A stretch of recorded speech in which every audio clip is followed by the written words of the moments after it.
बेटा unit number 5 work energy power के mechanism कर रहे थे। लास्ट लेक्चर में हमने यूनिट नंबर सुनो भाई, लास्ट लेक्चर में हमने न्यूमेरिकल नंबर 1 कर लिया था, 2 कर लिया था, 3 का गैप डाल के न्यूमेरिकल नंबर कौन सा कर लिया था 4। बाकी मैंने होमवर्क दिए थे लाइन से। आज हम न्यूमेरिकल नंबर कहां से स्टार्ट करेंगे 5 से। बारी बारी देखते जाएं, समझते जाएं, करते चले जाएं न्यूमेरिकल नंबर। और मैं तेजी के साथ एक एक न्यूमेरिकल करवाता जाऊंगा, पहले पढ़ के सुना देता हूं, फिर उसके बाद इसका जो है ना डेटा बनवा के सॉल्यूशन में किसके हाथ में दे दूंगा, आप बच्चों के हाथ में। और माशाल्लाह जीनियस का बच्चा से लगते हैं, लेवल कर लेंगे इंशाल्लाह।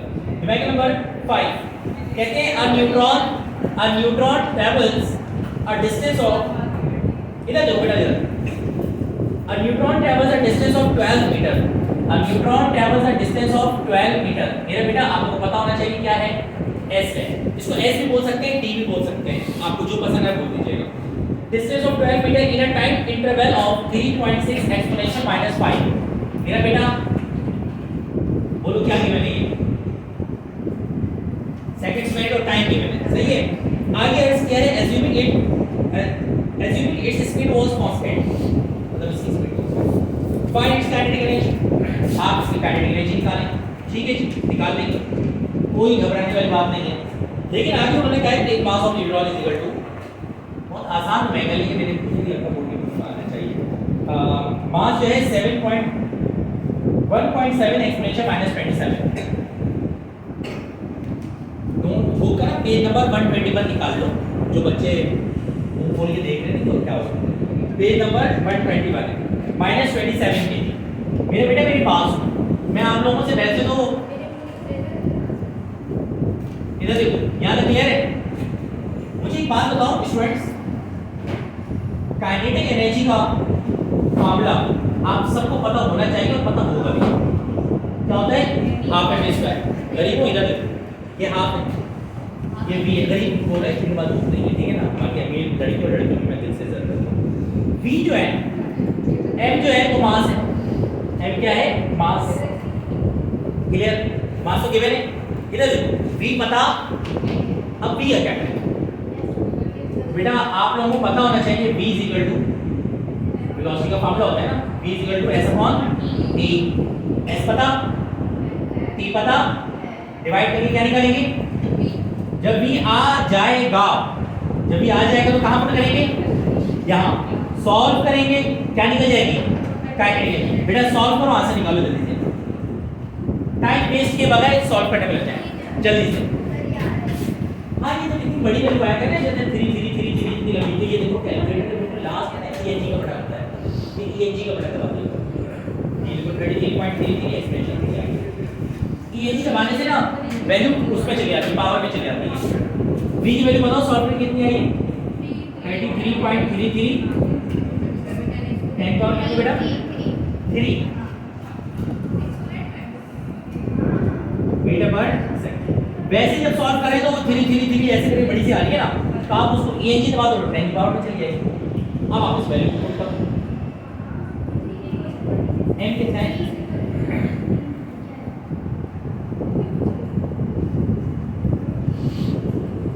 बेटा कैलकुलेटर में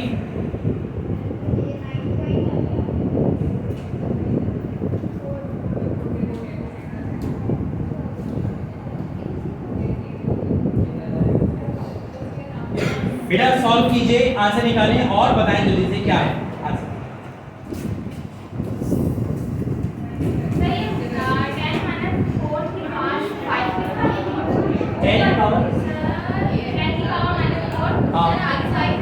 गलत बता दिए, इसमें 10 का -4 रखा था ना,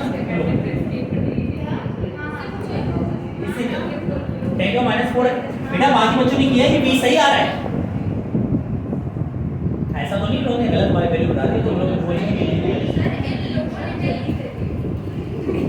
हाँ तो जब सही बताइए करेक्ट किसी को सही बताइए, वेरी गुड बेटा, सिर्फ आपके लिए सही है ना बेटा। बच्चा सॉल्व कर लो, काइनेटिक एनर्जी का आंसर निकालो।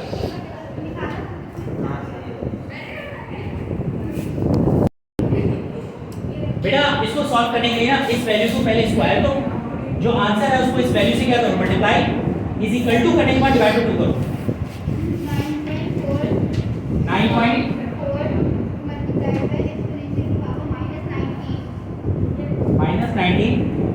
बस अच्छा मेरी बात सुनो, ये जो आंसर आया ना बिल्कुल करेक्ट आंसर है, लेकिन ये जूल में बुक वालों ने गंदगी मचाई है, उन्होंने आंसर को ईवी में शो किया। जरा सुन लो ये क्या मंजर है, ये 1 मिनट के लिए सुन लो। ये हमारा आंसर बिल्कुल सही है, इसमें कोई प्रॉब्लम नहीं है, बट एक बात उसूल याद रखना कि अगर आपको कभी भी कोई आंसर एनर्जी का जूल से ईवी में कन्वर्ट करना हो, ईवी कहते हैं electron volt, EV short form है इलेक्ट्रॉन वोल्ट, यानी इलेक्ट्रॉन वोल्ट। और इलेक्ट्रॉन वोल्ट में अगर जाना है वैल्यू आपकी जूल में और आप ईवी में ले जाना चाहते हैं तो सिंपली चार्ज ऑफ इलेक्ट्रॉन से वैल्यू को क्या करवा दें, डिवाइड, यानी 1.6 एक्सपोनेंशियल 19 ये कांस्टेंट वैल्यू होती है चार्ज ऑफ इलेक्ट्रॉन की। हम क्या करेंगे 9.4 into 10 की पावर -19 को डिवाइड करवाएंगे चार्ज ऑफ इलेक्ट्रॉन से 1.6 एक्सपोनेंशियल -19 डिवाइड करो, सर कितना आ रहा है, इस वैल्यू से डिवाइड करो, सिंपली इसको 9.4 डिवाइड बाय 1.6। जो गरीब गुराबा और मुस्तहिकीन बैठे में जिनके पास ना साइंटिफिक कैलकुलेटर है ना बुक है, बेटा बराए मेहरबानी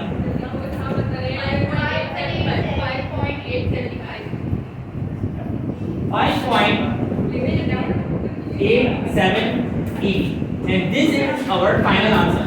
बुक में जो गिवन है ना वो गिवन है 5.78, तो 5.78 अराउंड 5.88, तो ये बिल्कुल करेक्ट आंसर है हमारा 5.87 EV। अब एक मिनट, यहाँ पे 2-3 पॉइंट्स हैं जो आपके जनरेट होंगे जहन में। क्वेश्चन नंबर 1, सर ये करना क्या जरूरी था, बिल्कुल भी जरूरी नहीं था, आपके यहाँ से करेक्ट था। बुक में क्योंकि आंसर इस तरह एक्सप्रेस किया हुआ है तो इस वजह से नहीं याद रखते। दूसरा बोर्ड में अगर ये वाला सवाल आ गया तो हमें कैसे पता चलेगा मैं यहाँ छोड़ना है यहाँ छोड़ना है। बोर्ड के पेपर में अगर ये सवाल आएगा ना तो हमेशा आगे लिखा हुआ होगा कि express your answer in EV. तो अगर वो express your answer in EV बोल दें फिर तो आप पे बाजी हो जाएगा यहाँ तक करना, और अगर उन्होंने ये नहीं बोला और आप यहाँ पे छोड़ दिया फिर इतनी कोई अहम वाली बात। क्या मेरी जज्बात आपको समझ में आ रही है, बिल्कुल भी नहीं आ रहे हैं, बिल्कुल आ रहे हैं, ठीक है, क्लियर है यहाँ तक बेटा। ये था क्वेश्चन नंबर कौन सा 5। आइए चलते हैं, चलो कॉपी कर लो उसके बाद आगे चलते हैं। हाँ हाँ ये वर्ड एनर्जी खेल पाएंगे सर।